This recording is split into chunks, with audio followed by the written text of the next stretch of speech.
Hello বন্ধুরা, আজকে এই ভিডিওতে আমি তোমাদেরকে দেখাবো ক্লাস 10-এর জিওগ্রাফি থেকে জল সম্পদ এই চ্যাপ্টারের মোস্ট ইম্পর্ট্যান্ট 15টা 1 মানের কোশ্চেন। ঠিক আছে, তো তোমরা টিবিএসসি এবং সিবিএসসি যারাই রয়েছো সবার জন্য এই ভিডিওটা খুব গুরুত্বপূর্ণ।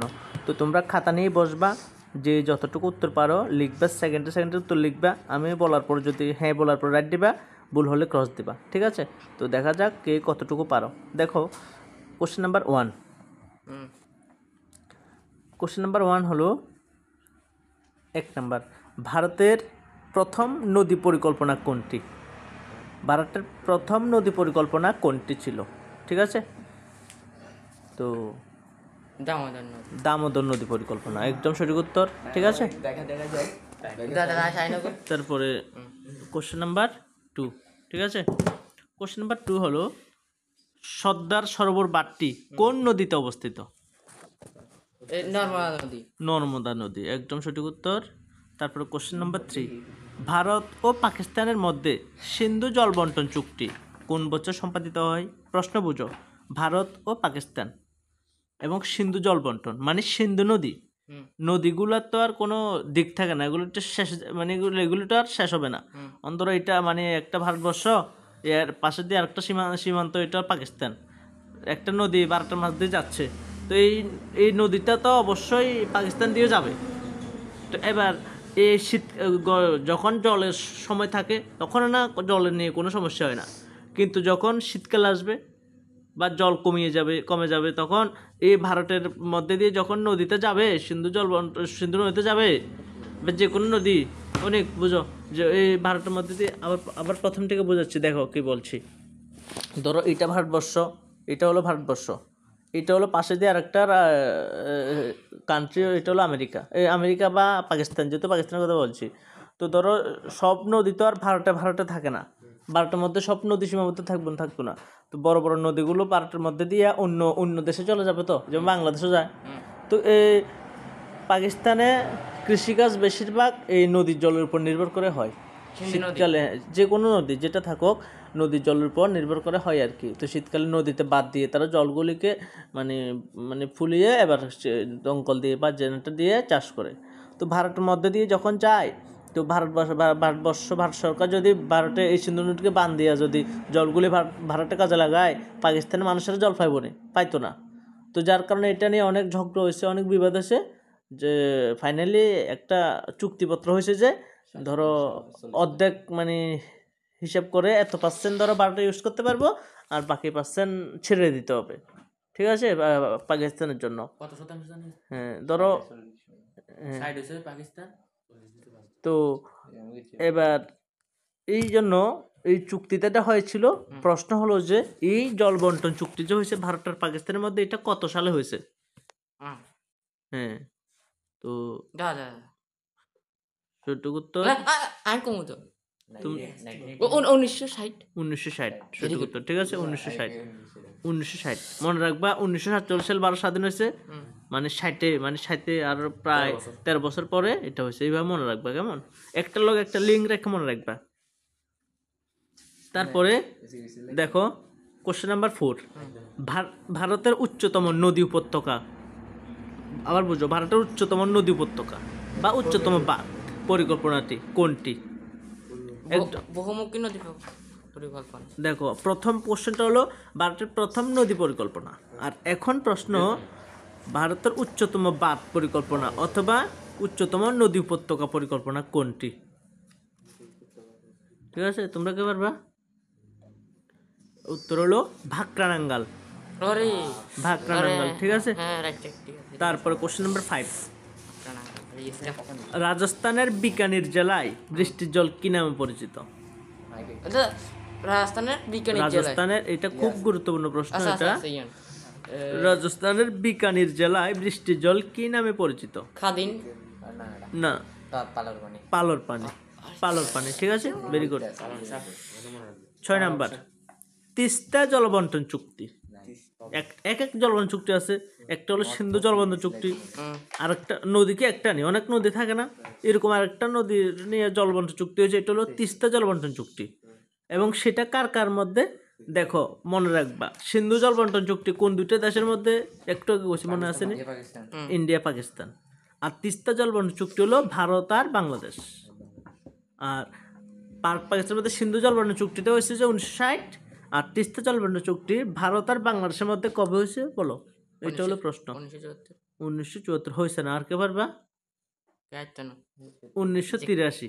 যে 1983 আরে যে সময় ঠিক আছে। ওয়ার্ল্ড কাপ জিতছে 1983 হ্যাঁ, প্রথম ভারতবর্ষ যেদিন প্রথম বিশ্বকাপ জিতছে, একটু মনে রাখবা আর কি, কেমন? তারপরে কোশ্চেন নাম্বার 7, তেহরিবাদ কোন রাজ্যে অবস্থিত? তেহরিবাদ কোন রাজ্যে অবস্থিত? তেহরিবাদ হুম। এ মধ্যপ্রদেশ না না তেহরিবাদ এটা বইয়ের মধ্যে আছে, মশা সাইন্স হই তো এটা সঠিক উত্তর হলো উত্তরাখণ্ড। উত্তরাখণ্ড ঠিক আছে, তেহরিবাদ কোন রাজ্যে? উত্তরাখণ্ড। এতে বিশেষ আন্দোলন হয়েছে তারপর question number 8, bamboo drip irrigation এটাও আছে, আমি দেখছি। আচ্ছা কোন রাজ্যে হয়েছিল? ধরো ব্যাম্বো ড্রিপ ইরিগেশন পদ্ধতি প্রচলিত রয়েছে কোন রাজ্যে? মেঘালয়। মেঘালয়, একদম সঠিক উত্তর। ইয়া আগের বছর কোশ্চেনেতে আসল সিবিচি কোশ্চেন নাম্বার 9, দেখো পৃথিবীতে ব্যবহারযোগ্য স্বাদু জলের পরিমাণ কত? ব্যবহারযোগ্য সাদা জলের পরিমাণ টোটাল জল কত পার্সেন্ট পৃথিবীতে? এ, এ, পৃথিবীতে টোটাল জল কত পার্সেন্ট? 70 না 30 তিন ভাগে না। তো মোট 100%। তো ইয়ান তো বেগুন জানে মোট 100 তাও তোমরা তো কইতে পারো না, বেগুন জানলে তোমরা তো কইতে পারো না। এবার 100%, এর মধ্যে 0.0 সমুদ্রের মধ্যে থাকে। হুম সমুদ্র জল কি স্বাদু জল নেই, মানে ব্যবহারযোগ্য জল নেই? 90% না, সমুদ্রের মধ্যে প্রায় 97% থাকে অলরেডি। ঠিক আছে, 97% সমুদ্রের মধ্যে থাকে লবণাক্ত জল, আর বাকি 3%। এবার 3%-এর মধ্যে ধরো কিছু স্বাদু জল থাকে যেগুলি ব্যবহারযোগ্য। তাহলে এই প্রশ্ন হলো পৃথিবীতে ব্যবহারযোগ্য স্বাদু জলের পরিমাণ কত? 2.5% 2.5%। এটা পারো নাই, ঠিক আছে। 5%-তে 70% আছে এদান এন্টারপ্রাইজ এগ্রিগেটিং ওয়ার্ল্ড থাকে আর 30% আছে এগ্রিকালচার থাকে খাইছে নি ঠিক আছে, এবার 10 নাম্বার, জল চ্যাপ্টারের নাম জল সম্পদ। প্রশ্ন, জলটা কি ধরনের সম্পদ? পুনর্নবীকরণযোগ্য সম্পদ হ্যাঁ, উত্তর দেওয়া উত্তর হলে পুনর্ভব সম্পদ, অথবা পুনর্নবীকরণযোগ্য সম্পদ, অথবা নবীকরণযোগ্য সম্পদ। জলের কি প্রমাণ সম্পদ কোন যাবে? প্রবল সম্পদ কাকে বলে সেটা আগে জানবা, এবার ডিফিনেশন লোক মিললে নি চাইবা, এরপরে কইবা। পুনর্নবীকরণ ঠিক আছে, দেখো টোটাল কয়টা প্রশ্ন বলুন আজকে? 15টা। ঠিক আছে, তো তোমরা যারা ইউটিউবে দেখছো তোমরা এবার 11 থেকে আনসারগুলি দেখতে পাবে না, তো আনসার সহ পিডিএফটা নিতে হলে আমার সাথে কন্ট্যাক্ট করে নিতে হবে। 11 নাম্বার, ভারতের বৃহত্তম বহুমুখী নদী পরিকল্পনা কোনটি? ভারতের বৃহত্তম বহুমুখী নদী পরিকল্পনা কোনটি? এ আরে ঠিক আছে, ভারতের বৃহত্তম বহুমুখী নদী পরিকল্পনা কোনটি?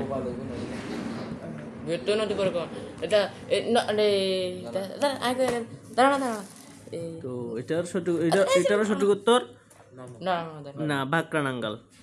ঠিক আছে, মনে মনে জি এটারও সঠিক উত্তর ভাকরানাঙ্গাল নদী পরিকল্পনা। কোশ্চেন নাম্বার 12 আছে আছে বাকানাঙ্গাল আছে কোন নদীকে কেন্দ্র করে নর্মদা বাঁচাও আন্দোলন হয়েছিল? দামোদর না না না কোন ভুল নদী করবে, দেখো আমি কই না ভিডিও করতে আছে, ভুল করবে না, যেটা ক্লিয়ার শিওর। টাইম কত লাগছে আবার কোন নদীকে কেন্দ্র করে নর্মদা বাঁচাও আন্দোলন সংগঠিত? নরমাল নর্মদা নদীতে।